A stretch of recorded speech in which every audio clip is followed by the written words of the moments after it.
அப்போஸ்தலர் 9:36 பாருங்க. யோப்பா பட்டணத்துல கிரேக்க பாஷையில தொற்காள் அப்படின்னு தபித்தா அவங்க வந்து சீஷியா இருந்தாங்க. அந்த சீஷி என்ன பண்ணாங்க, நற்கிரியை தான தர்மம் எல்லாம் செஞ்சுட்டு இருந்திருக்காங்க.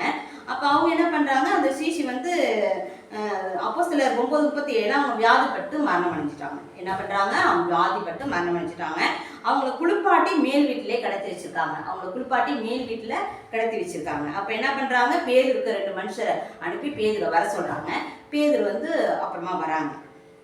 வந்தோடனே அந்த அப்போஸ்தலர் 9:40 பாருங்க, பேதுரு எல்லாரையும் வெளியே போக செய்து, எல்லாரையும் வெளியில போங்க அப்படின்னு சொல்லிட்டு முழங்கால் படிட்டு ஜெபம் பண்ணி பிரேதத்தின் புறமாய் திரும்பி தபித்தாளே எழுந்திரு என்றான்.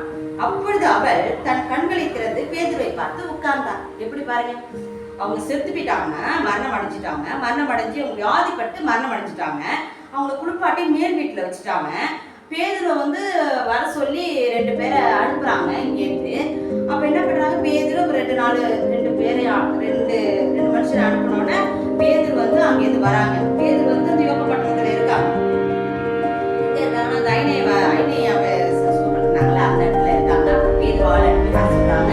பேதுரு வராது. பேதுரு வந்து தப்பித்தால வந்து என்ன பண்றாங்க, பேதுரு சொன்னாங்க 9:40 பாருங்க. அப்போஸ்தலர் 9:40 பேதுரு எல்லாரையும் வெளியே போக செய்யுங்க, எல்லாரும் வெளியில போங்கன்னு சொல்லிட்டு முழங்கால் பண்ணிட்டு என்ன பண்றாரு, முழங்கால் பண்ணிட்டு ஜெபம் பண்ணி பிரேதத்தின் புறமாய்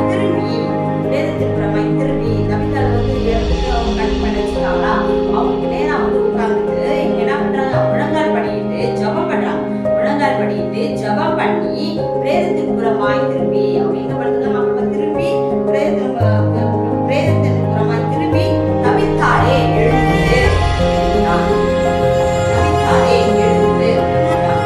அப்பொழுது அவள் தன் கண்களை திறந்து